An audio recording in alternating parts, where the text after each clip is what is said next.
Waffle, waffle, waffle. Hello and welcome to Die Rollin. I'm the ever excitable Adam and you're joining me for another Wednesday Waffle, which is actually being filmed on a Wednesday.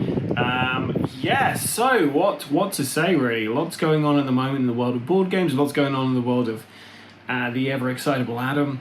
So let's talk about what I've been painting. There we go, that was quick. Let's talk about what I'm backing. Even quicker. Backing nothing at the moment, but there's lots of really fun looking projects out there at the moment, so definitely well worth a look over GameFound and Kickstarter to see if there's anything that tickles your fancy. There is a game coming up in 14 days time, I believe, which is something which I think you should take a look at if you like anything like Nemesis or Starship Omega, SSO for short, or any kind of like sci-fi horror survival games. The game is called Pandora Celeste. I've spoken about it briefly on here before. I had a game with the offline gamer, Matt and Karen from there, joined me here in the Nerdatorium for a nice little game of it. And what we did is this game is, you're supposed to be able to pick it up and play. Like the rulebook and the tutorial for it should be very much, you pick it up and you can play for it. So what I've done is I've basically cobbled together our kind of learning session of this, which will be available for Friday for your eyeballs to enjoy. But yeah, it's not like one of my normal gameplay videos where, you know, it's close in on the action and I try to do some nice, I don't know, make it thematic and stuff like that. It's literally looking at a board and hearing the three of us, our thoughts on it at the very end, and also us trying to figure out the rule set and moving things around, and me reading from a rule book. So it's not especially the most entertaining video, I'd imagine, but it might give you an idea of what you're kind of in for if you do want to get into Pandora Celeste. I will be doing a separate kind of Kickstarter preview video for the game, so you can check that out and you'll have an idea of whether it's something that you might enjoy from what I'm telling you, or you might want to avoid from what I'm telling you. But from everything I've seen and played this game so far, this is definitely a game I would love to play more of. One of the best features of it, which we don't feature in the video because we didn't get to that point in the game, is there's a ventilation shaft all around the spaceship. You know, this always happens with like sci-fi horror movies, they're in the vents and stuff, but this one, they have clear plastic walls around your spaceship and little points on top of the walls, which are the vents, which you can actually place your characters on and move around. So that is pretty cool. The game as well, it all folds up into a box. The storage solution is fantastic. The whole thing is a love letter to sci-fi horror. I cannot recommend that you check this project out enough if you are a fan of the film Alien or Aliens. Just definitely check it out. One thing I would say is the artwork is not for everyone. It's a bit of a cartoony kind of artwork. And when you're playing games like Nemesis, where the artwork is very kind of, well, it's alien, it's, you know, it's very stylized, it's very like, thematic and immersive.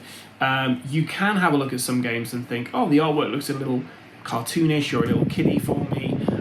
Kiddie, is that even a word? You know what I mean, childish. And you know what, like, I don't judge books by their covers, but if I do see a board game and the artwork on the box doesn't really grab me, then chances of me turning that box over to have a look at the back of it are slightly low.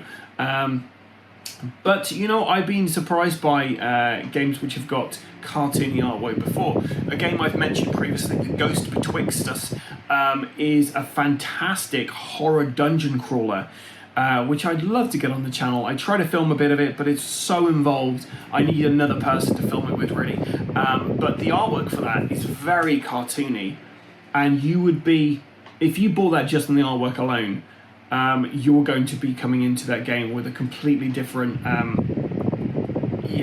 experience. You're going to be coming in and thinking, oh, this looks quite childish, this is something I play with my kids. When you actually get it out, there's a ton of stuff in there. There is a very deep dungeon crawler mechanics in there, which makes it not really appropriate for everyone. But my God, what a game! What a fantastic game! So, in the same regard that goes betwixt, the artwork is a bit cartoonish and it lulls you in a false sense of security. I'd say the artwork for this game it might put some people off, but please look past the artwork for this because, yeah, personally, I find the artwork is pretty serviceable. I quite like it, but I would say some people might be turned off it, but don't be turned off the artwork.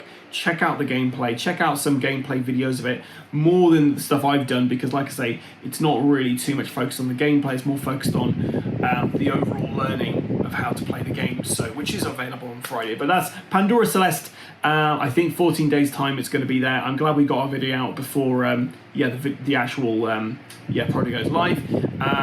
So yeah, check out that if you're looking for something fun.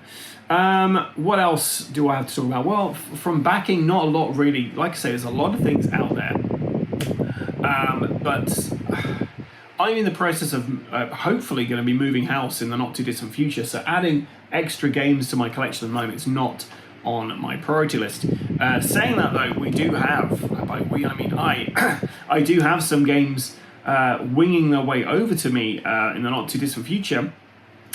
For instance, I have got the Metal Gear Solid board game that's going to be with me once that's actually, they're producing at the moment, so once that's been made and shipped, that'll be with me to have some fun times with, or disappointing times with, depending on how good that game is. So there's that, and also there at the moment, Zato, as well as 365 games, as well as I think Firestorm games. Basically a bunch of board game websites have, for no apparent reason, reduced the price of Marvel Zombicide to under £60. Now this game is normally £98 plus. Now, little asterisk here, if you are a collector, probably don't pick this up, because if you want to collect everything for this game, it is going to cost you, because this was a Kickstarter. Not everything is available freely, and there is also a huge Galactus mini, which is like, I don't know, like that big, maybe bigger, which, yeah, you can get that on eBay for silly money. But yeah, if you're a real collector, you're going to be in it for, it's not going to just cost you £60, it's going to cost you a ton more. But with that in mind, I'm not a huge collector. Zombicide, I've got to the point where I'm quite happy with how much I do and do not own of it. I used to own all the Black Plague and the Green Horde stuff. I got rid of those because it just doesn't hit the table as much as it used to do. And all the expansions I had for it are just gathering dust, because with Zombicide, you don't really need a ton of expansions. Just the base game's fine, to be fair. You have so much content in that alone that you don't really need anything else, if I'm honest. So with the Marvel Zombicide thing, obviously, I picked this up, and I'm thinking, well, some of these games on the, some of the heroes in this, you can get expansion packs which have additional heroes, and obviously, you know, eBay's full of single miniatures that you can get. Where you would store them, I don't know, but yeah, hopefully, I'm not going to fall into the into a money pit of trying to get my favorite heroes and stuff. I don't think I'm in that point anymore. I don't have the funds to do it. I'm of an age where I'd like to just play the games I've got, rather than adding a bunch of, you know, one-off kind of miniatures that I might play now and again for a game that, to be fair, Marvel Zombicide, I imagine I'm going to play that to its fruition, but I don't know. Will I really get the most use out of all the different miniatures? Probably not. Obviously, with all my games, I like to paint them before I put them on the channel, so with Marvel Zombicide, if I decide to film that for the channel, you'll have to wait for a while, because I've got to paint it, and I've got a huge queue of painting stuff. Skull Tales, Shadows of Brimstone, of course, Stalingrad Z, just a ton of stuff I have to paint. I've got the Vampire Hunters, which I played with Jamie years ago, absolutely loved. Managed to source myself a copy of it, but I'm still painting it, and I can't really film it until I painted it. Plus, I've still got a ton of stuff I'm already filming for you guys. So, it's first world problems. First world problems.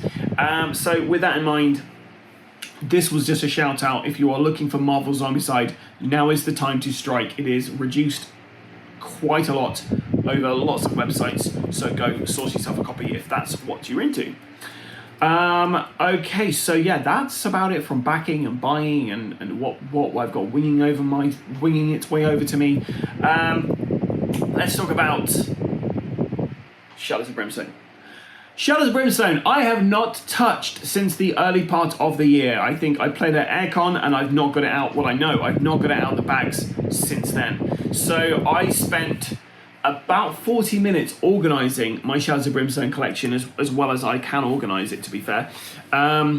Putting all the things where I think they need to go, separating all the miniatures out into different boxes, and getting to a point where I feel like I can go into this with a decent kind of setup time now, rather than having to look at all the different boxes. It's worth noting, I did get the Cowboy Hero miniature, the box. There's an unboxing when you do this. I have lost everything for it, apart from the miniatures. So if you, if you have that, and you'd like to share the cards and share the upgrade chart and all this stuff, then please, email me at dierollingYT@gmail.com, and yeah, I'd be forever grateful, because I'm really frustrated. I've got these cool miniatures. I had a really cool idea for a mission, which is the mission I ran at Aircon, where you basically just keep mutating, and I've not been able to run it because I don't have all the stuff for the cowboy anymore. Short of rewatching my unboxing video and then just freeze framing and making notes, I don't know. Part of me is thinking maybe I should just reach out to the Flying Frogs and see if they can send me stuff. I don't know. But yeah, so regardless of that, let's talk about Shadows of Brimstone Tradera Strike Team. So, Shadows of Brimstone's one thing I absolutely love. It's probably, if I was to reduce my collection down to like a handful of games, Shadows of Brimstones would be one of those games which would survive the cull. I mean, there's so much content with it. I could just do a YouTube channel solely on Shadows of Brimstone, and that would be fine. Worth noting, like I say, I haven't played this since early on in the year, so I make some mistakes. The Tradera Strike Team have a kind of ability tokens called strike tokens, and at the very beginning of the game, when I had my first combat, I used those strike tokens as grit tokens. So I'm basically re-rolling dice, which you shouldn't be able to do. You can re-roll dice with strike tokens, but you need 2 of them to re-roll to hit roll. But you can't use it to re-roll anything else. So I've basically, I kind of nerfed the first bad guys we fight in that first adventure. And I got a couple of other things a little wrong going into it. But do you know what? I had fun. I try out the new, the Tradera Strike Team. You can go into the camp and there is a kind of knifey kind of game. So I tried that out on the camera so you can see what that's like. I also tried out the glory dice as well, where you can get kind of Darkstone, where you're essentially trying to get 18 on 3d6. And yeah, I had a fun time doing that game. Overall, it was fantastic to get back to the table with Shadows of Brimstone. The Tradera world itself, I've never explored, so there's a bunch of rules I had to kind of get to grips with. There's a whole patrol kind of thing they do in Tradera, where essentially every time you fail the Hold Back the Darkness roll, you're going to add patrol tokens to like a next to the depth chart, depth track even. But I didn't really ever have any patrol markers out because I was just having some very good rolls, very lucky rolls. Tradera Strike Team, those guys are pretty formidable. It's been very rare that I've got to a point where I'm worried about them. However, I did nerf the bad guys that we came across to begin with. So going into my next one, I think what I'm going to do is I'm going to get those same enemies, to come out so we can see them how they should be played. Because I think these guys are going to be a real threat to the Tradera Strike Team, which is always a good thing. So that's 5 missions done from the Tradera Strike Team's 8, which means we're over halfway now, and I'm hoping I can get all this stuff filmed before August. August, I have a lovely little thing arriving. I have a bundle of joy called a baby arriving, which means my output at that point will be severely reduced due to the fact that, well, trying to film in a house with a crying baby is probably not indicative of good quality footage. So we'll still be having Wednesday waffles. You'll still be seeing unboxing videos, and you still will be seeing content from me, but probably not the same kind of output. So please bear with me, guys. If you subscribe to the channel and you love watching my stuff, then stay tuned, because we will be doing all the stuff I promised you guys we're going to be doing. It's just going to take me a bit longer to get there. And yeah, trying not to get blindsided by all the shiny new games coming through, but also at the same time trying to show off those lovely shiny new games that are coming through. But yeah, Tradarian Strike Team, fantastic fun. And so if you keep seeing me reach, it's because my computer's there, I've got my notes about what I'm talking about, and I don't want to just, you know, go off piste here. So Tradarian Strike Team, I will be editing that. It will be my next video after this video, so you can expect to see that hopefully next week. I'm hoping next Friday. The Tradarian Strike Team take me longer to edit because I try to do some voiceovers. I do different accents for the different Tradarian Strike Team. For Morgan, the lady, for instance, I try to talk like this, and because I speed it up, I have to speak slower when I'm actually recording it, so that she doesn't sound like a Smurf, or speak really fast. And Lucas, I try to do a bit of a Cockney accent, and Finn just kind of talks like this, and Grimlock, I try and speak like this. It's ridiculous, but yeah, it's fun, and it makes it a bit more thematic for everyone involved. So there we go. So yes, Tradarian Strike Team Mission 5 should be with you guys in the not too distant future. So next week, I'm hoping.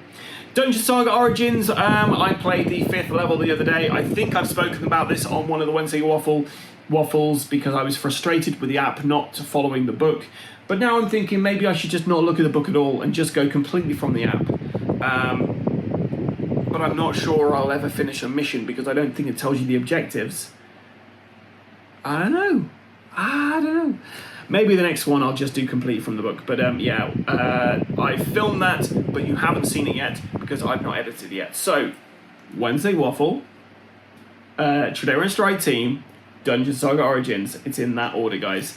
After that, you can expect to see an Age Contrived, unless there's any other videos that I need to kind of pip that to the post, but you'll be seeing an Age Contrived very soon. This is a Euro game we got sent. It is so much fun. It's a game I played and want to play again. Simple as. So yes, so you can expect to see that at some point, but it just depends on where it fits into the schedule at the moment. Let's talk about High Noon. So I do like a Western game. Westerns aren't my favourite kind of genre, but I do seem to quite like Western games.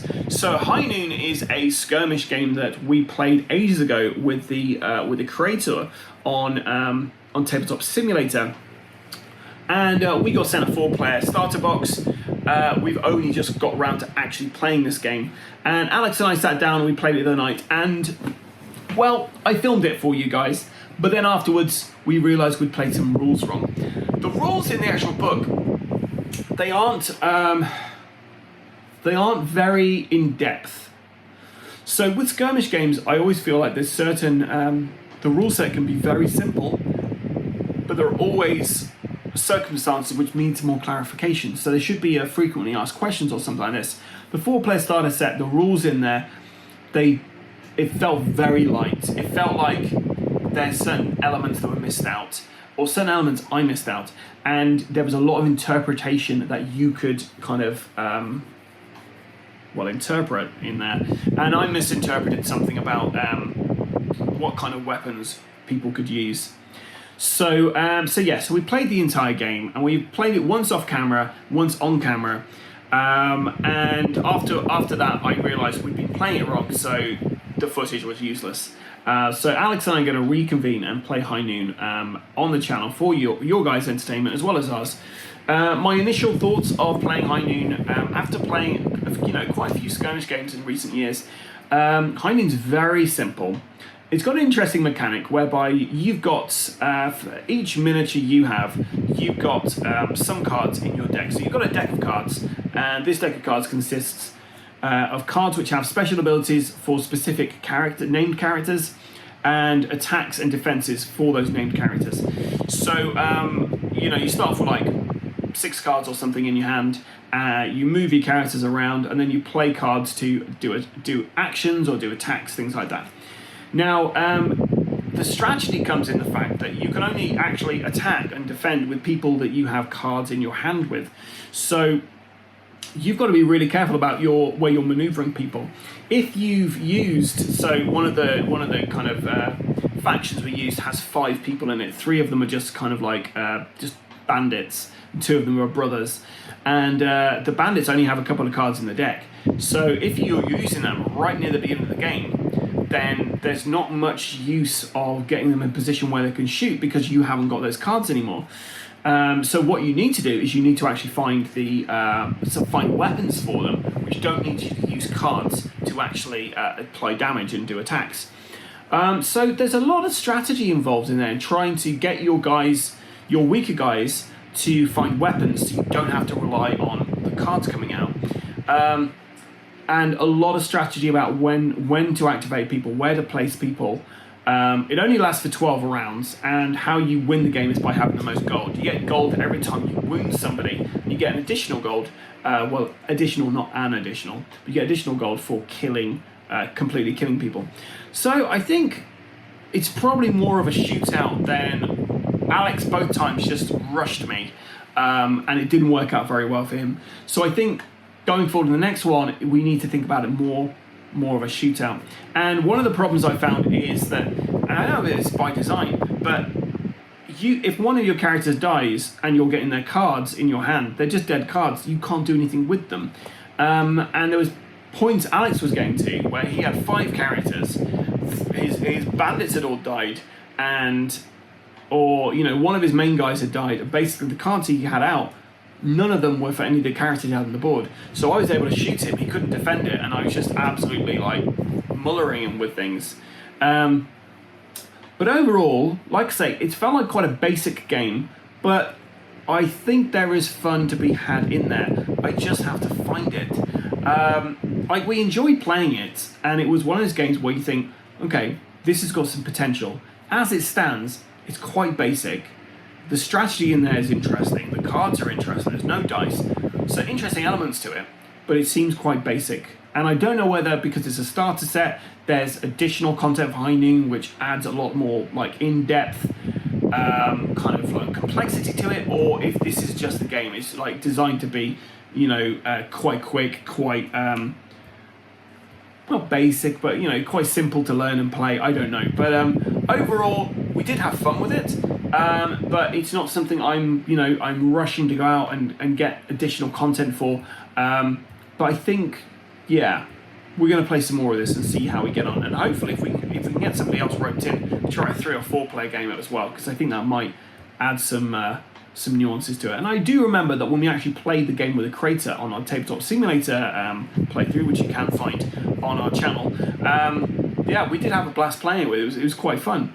So stay tuned for High Noon. The verdict's still out. First impressions, it's okay. I'm not blown away, but I'm not really disappointed. So stay tuned. We'll give you some updated thoughts on High Noon as and when we have them. Right, what else have we been playing? Well, I've been playing some Marvel Champions. So very nicely, my work got me some vouchers for my birthday the other week. So I went out and there was a deal on Amazon. Don't tend to use Amazon. They had a deal where they basically had some really cheap Marvel Champions expansion sets, and I was like, okay, let's do this. I have Marvel Champions. I played it a few times. I've enjoyed it, but found that it wasn't as complex as Arkham Horror. The narrative wasn't as gripping. It wasn't as in-depth. But these are superheroes, so I mean, what was I expecting? So I picked up 2 expansions for this game. I picked up the Next Genesis, I think it's called, which is basically where it's all about X-Men.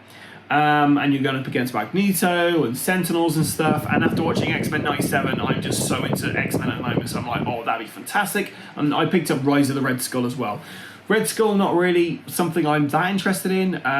But I was like, well, going to get to Hydra with, the rest of the superheroes and stuff. That'll be fun. I also have the Sinister Motives expansion, which I've yet to really play. So anyway, these 3 big box sets I've got And I sat down at the table the other day, got out Marvel Champions, and I got out the X-Men one, I believe, and I played 2 rounds of it and then put it all away because I didn't understand how to play the game. I went back to playing the base game. I thought, right, let's play the core game. Let's beat these 3 villains in the core set, and then I'll have a decent idea of how to play the game, how it kind of works and stuff. And I played with Rhino a few times, and if I was honest, I was playing it wrong to begin with because I didn't realise that the threat is per player. So I thought once you go to 7 threat, that's the end of the game. But actually I was having 2 characters in it, so it should have been 14 threat. So I was like, this guy's really hard to beat. Anyway, played against Rhino a couple of times, playing it correctly, and I beat him once. And then I was like, right, well, I've done this. Let's have a go at the next one, which is Claw. And I was like, great, let's have a go. Swiftly put that back away because I was like, this guy is ridiculously tough. So I don't know whether it's the characters I'm using Spider-Man and Iron Man, their base kind of core setup. But I got so many cards now I can kind of change their setup and change things out. But yeah, just using the basic things I just couldn't beat Claw. So I'm going to try and go back to that. Marvel Champions I quite enjoy. When it's going well, it's really fun. When it's not going so well, it's not as fun, I guess. But it's nice to sit down and just turning your brain off to some degree. Excuse me. Turning your brain off to some degree because it's not as involved as Arkham Horror, where you do have to be thinking about everything. But yeah, it's Marvel Champions. What else have I been playing? So I'm going to go on to my last thing I've been playing, and I'm going to talk a little about what I've been watching on TV, because I kind of have to talk about a couple of things and just see if I'm the only person. And then also I want to talk to you about a video game I've been playing, which we're a board game channel, but you guys probably all have some form of computer or a console that you use to play other things, so it might be worth a shout out, just giving this game a shout out, see if you're aware of it, and if not, tell you about it. So, speaking of games people aren't aware of, or aren't as aware as they should be, let's talk about Heroes of the Shire. Heroes of the Shire is a game that won my Aircon award. It was best game at Aircon in my mind that I played. It was fun, the gameplay was so tight, it was just so well balanced. We played a 4-player game, it was a team versus team kind of game, so 2 versus 2, and essentially we were fantasy characters, and you are assigning cooldown dice to different abilities and stuff, so you're attacking different people, applying different special effects on them, like status and conditions and that kind of things, buffing up your own characters, working together to try to defeat the enemy team. And it was a really good battler game. I've not enjoyed something as much as that since Dice Throne, and I think I prefer this over Dice Throne. There's a lot of randomness in Dice Throne about the cards you're drawing out, whereas this one, you've got everything in front of you. The strategy is in knowing what to fire off when, trying to get decent combinations, and there's so many different characters in the actual game itself that you can just spend ages with different characters, figuring out how they tick, how they work, and just having a really fun time with it. So we played that. I absolutely loved it. The art style, the gameplay, fantastic. And as I kind of stood up, I looked around and saw these little hexagons on the table and this little standee of one of the characters. And I was like, wait, what's this? There's another mode. There's a scenario mode. It's not just about beating each other up. It's about trying to destroy an enemy kind of dragon or whatever. It's about defeating bosses and working together as a team. And I love a good kind of overworld adventure game or a dungeon crawler. So I was like, this game's got that. That's amazing. We were very fortunate to be given a review copy of this, the Fire and Ice version. So there's 2 versions. There's a version which is Earth and Water, another one which is Fire and Ice, and essentially they have got 2 different scenario modes. 2 different scenarios each. One's an ice area and a fire area, and one's an earth area and a water area. And there's a little Shire kind of hexagon, which has got each of the elements on the kind of outsides of it, and you kind of twist it and you set up your map, and then you head out and try and defeat 3 bosses. So, it took me a while to get this out and actually play it because you need a decent amount of time to play it. The game says it takes 3 to 5 hours. So I was a little worried that how I was going to film this for you guys, how I was going to really show this off. I thought maybe it's just going to be more of a me playing the game and then doing a review afterwards, showing you little snippets of gameplay. But no, actually, I set it up the other day. I learnt the scenario mode. I've gone back and spoke to the creators and asked a few questions, got some answers back from it, so I have a better idea of how certain elements of it work. I realised there was a true solo mode to this game as well that you can get, which is an additional set of cards which adds some complexity and some more positive outcomes for your character. If you're playing solo, makes it a bit easier for you. So we're actually being sent that now, so that's going to be added to what we've got so that I can show you how that works. And we're going to be playing quite a few different videos of that over the coming year. So I sat down with Here's the Shire. I went against one of the 3 bosses in the ice level, and I had an absolute blast. It's fantastic little kind of battle. You are moving your little character around these hexes. You move down a hex, you flip the hex, you draw a card. The card either tells you draw an action card where you've got like a bit of narrative and you've got like an option of things to do, depending on what you choose, something good or bad happens. Or you find a traveling merchant and you can basically trade items and stuff. Or you find trash mobs, and trash mobs are basically these kind of enemies, like these little enemies you're going to fight, and you go through the same battle sequences that you would when you're going against a player, but obviously the trash mobs abilities are a lot less involved. You're basically just choosing certain things, and I think with the true solo mode there's some AI additional kind of tweaks they do it. I don't really know yet because I've not played with that yet, but yeah, it was simple to play. It's a game that you could definitely play in an evening for one thing. And you're killing these bosses, leveling up. You've got like a little kind of skill tree of your spell mastery, which gives you special abilities and stuff like that. And it was just really fun. It was just thematic, enjoyable, quick to learn. And once like my first battle with the character I was playing with a huntress who has some additional kind of pets she can summon. And my first kind of battle with my characters and stuff like that, it didn't go especially well. But as I got more into it, I figured out how to play the character, and then I was able to use some synergies and use like combinations of places where to put my like cooldown dice, which spell to use first, which would then impact another spell, which could then cause like a great cascade of like damage to one of my enemies.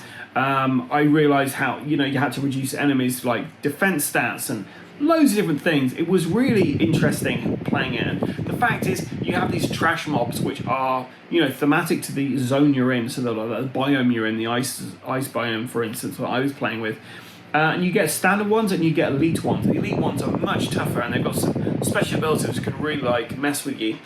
And yeah, overall had a blast. And when I got to the boss battle, that was so much fun. I got to a point where I was doing pretty well against the boss because I managed to get a couple of allies who were very good at healing, as well as like a pet I could use to basically absorb some of the damage from me, as horrible as that sounds. But yeah, it was great fun. And question to you guys. So, with Here's the Shire, I have filmed my initial playthrough of the going up against that first boss. Now, I'm intending to refilm all of this, going against each of the boss for each of the biomes I have, so the fire and the ice ones, and once I've got that true solo mode. But would you like me to just put the video up of me playing that game? And there's a few things I get wrong, which I'll put in the video. But would you guys like me to put up a video of my first initial foray into Heroes of the Shire, Fire and Ice, up for you guys to watch? Or would you like to just wait until I've got... I've actually got this true solo mode and I'm playing it 100% correctly. Please let me know in the comments below if you'd like to see it or if you wouldn't. Yeah, that's great. But yeah, we will be coming back with plenty more of that stuff because it was so much fun, I can't tell you. This is a game I'm looking forward to playing with Will because I think he's going to absolutely go bananas for it. Okay, so next. That's games. That's it, guys. If you're just here for the board games, leave at this point. That's yeah, sorry, I keep looking over there. Lots of traffic outside today. But yeah, if you hit board games, that's pretty much all I've got about board games for this particular episode. I am going to try and do chapters for this. So I'm going to try and put some time chapters down here so that you guys can basically just skip to the stuff you want to hear, rather than have to watch the entire thing, or can skip to the bits you're really interested in or whatever. But I think that might be useful. If you think that's useful, let me in the comments below. Interact with me, guys. It's great. So I'm going to talk about 2 films before I get into a big video game shout out. Roadhouse. So, Roadhouse is a film I've never seen before. I know it's a Patrick Swayze film. It's got a lot of kind of hype about it. It's something that, you know, men of my age probably have seen. Maybe men older than me, it was something they watched. I don't know, but it's a film that I've always heard about. It gets referenced a lot. I'm pretty sure it was in a Family Guy or something. But there's references, I didn't get them because I've never seen the film. Had no interest in watching the film. Anyway, my friend Dave said to me, hey Adam, have you checked out that new Roadhouse film with Jake Gyllenhaal in it? And I was like, no, I've not. He said, you should check it out, it's pretty good. So I sat myself down and watched this film. Now, Jake Gyllenhaal, I quite enjoy him as an actor. My wife can't stand him, but personally, I don't mind Jake Gyllenhaal. I'll watch him and stuff. So, yeah, I kind of came into it, not really knowing much about it, just knowing that there was some bar somewhere that was really rough, and it was going to be lots of grown men beating each other up. And I was like, sure, just another Saturday night for me. So, yeah, check it out. My word. It is quite a competent film, actually. I quite enjoyed it. But the reason I'm talking about it is just because there's a guy in there who I've had zero exposure to. Do I look like the kind of guy who watches UFC fights? If I do, then you have the wrong impression of me. I had no idea who Conor McGregor was.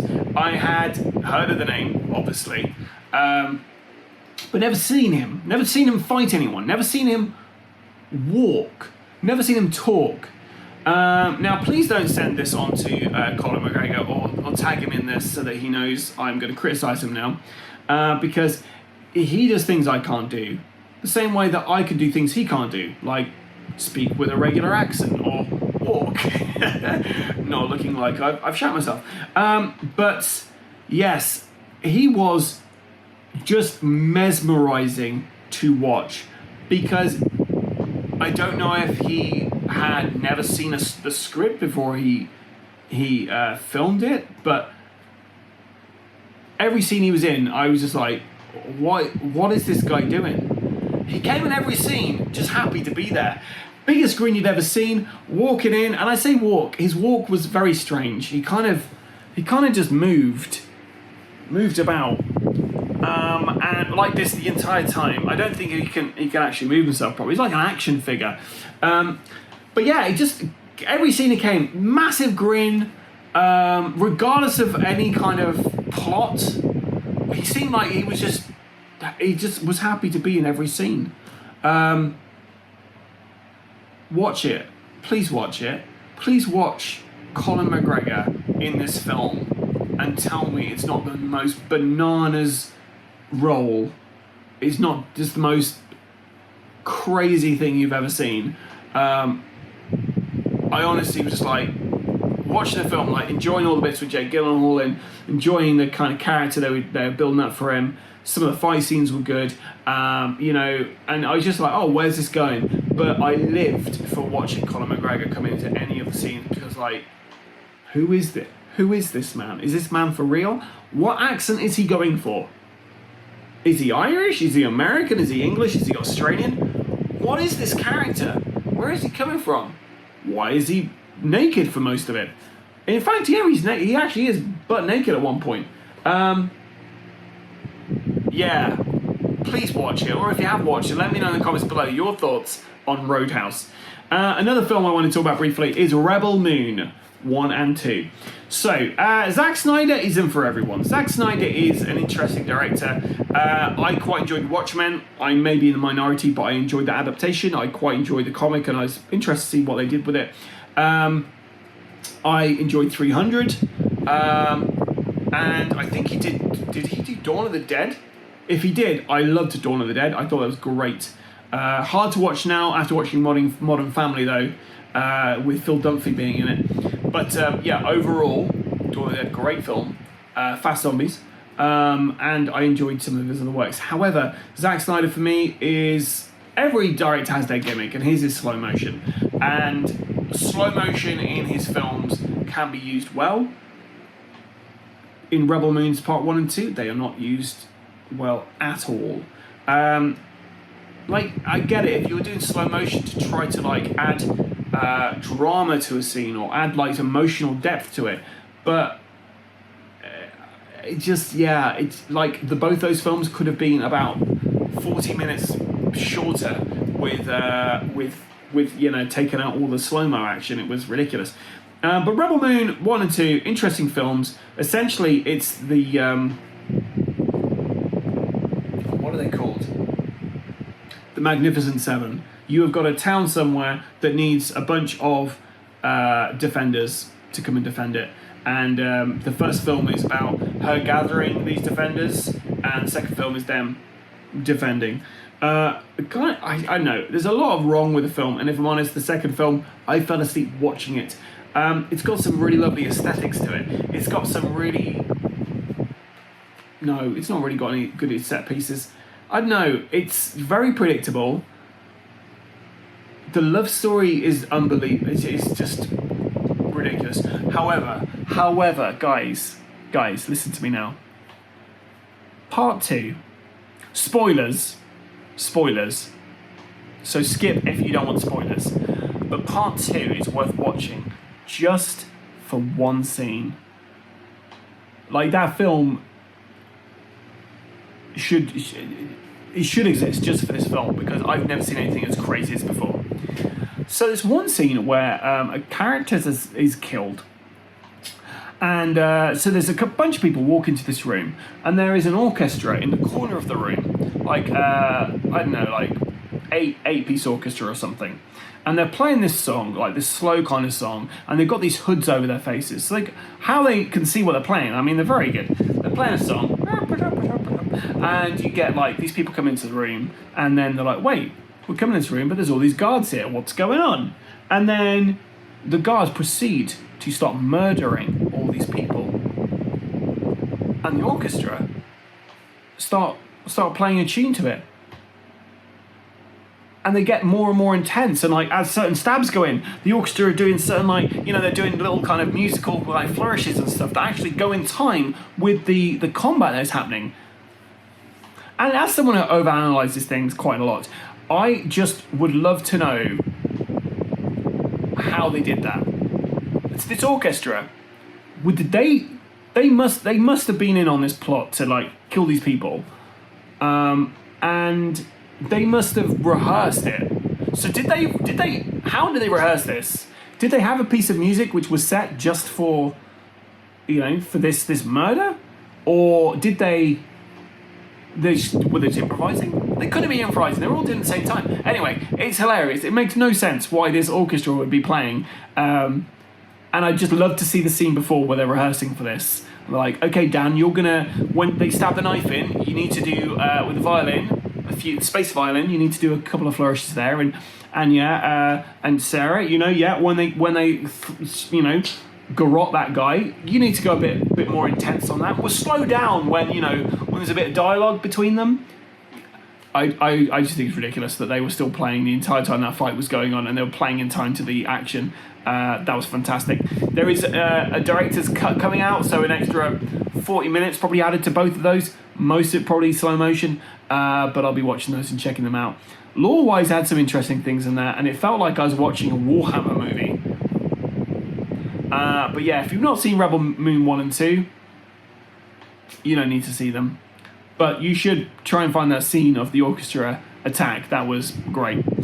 Okay, so that's it for that. And one last thing I wanted to talk about my waffle today was Lamplighters League, the tower at the end of the world.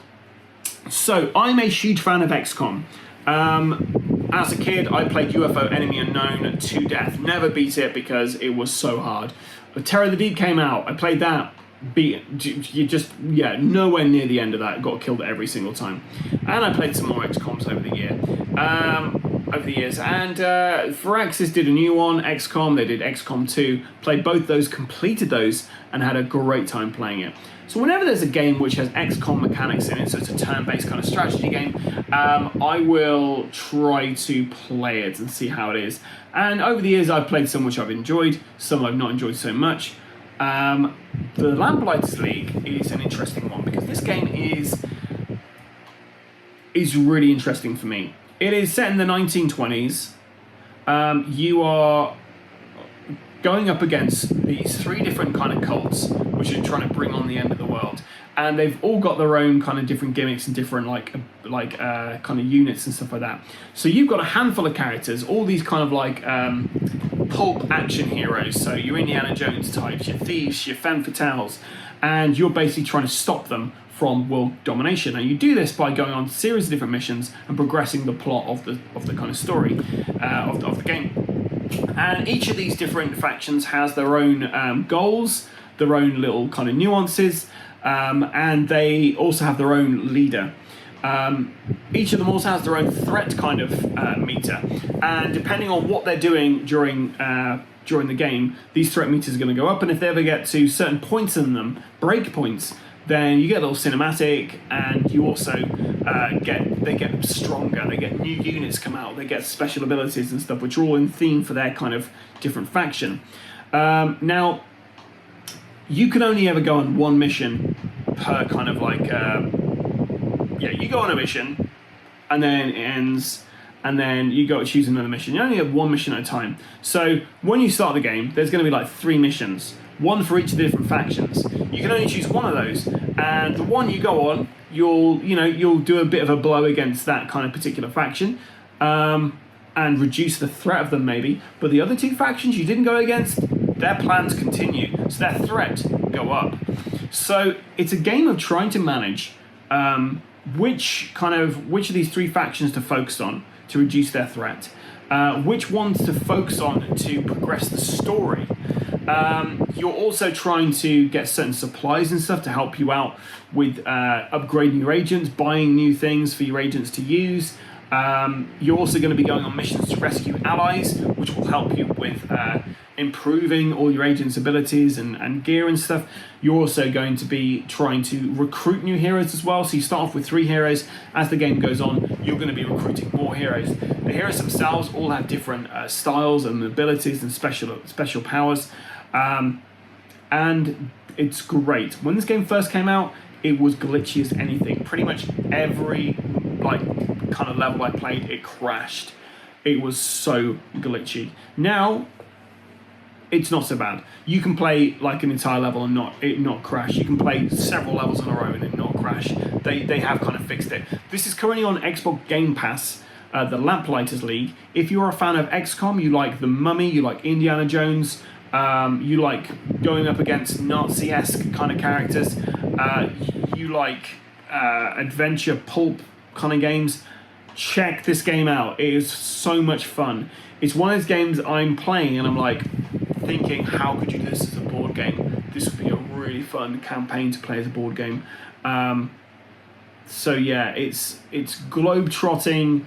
The levels are randomized. You do get some levels which are like set in stone, and some levels use the same assets, so they do get a bit samey after a while. But when you're going up against 3 different kind of factions, you all have different abilities. It does make it more varied, and as they get through those breakpoints, the enemies get tougher, they get more challenging. But you also increase your abilities as well. I didn't even mention the fact that there are a set of cards called the Unclaimed Hand, I think it's called. So you have a bunch of these cards which you can use to customize your characters with, as well as their skills that they're going to be getting from skill points you earn. You can use these cards to basically give them special abilities or passive buffs.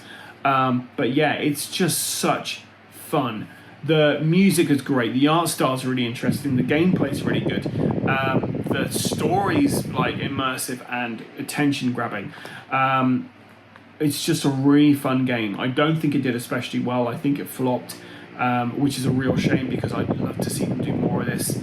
I love when games get really popular now. I'm like, they're going to make a board game. They're going to make a board game and it's going to be good. So I was really hoping it would do really well, so we could have miniatures of the characters and I could be running around fighting people. Maybe I should make it.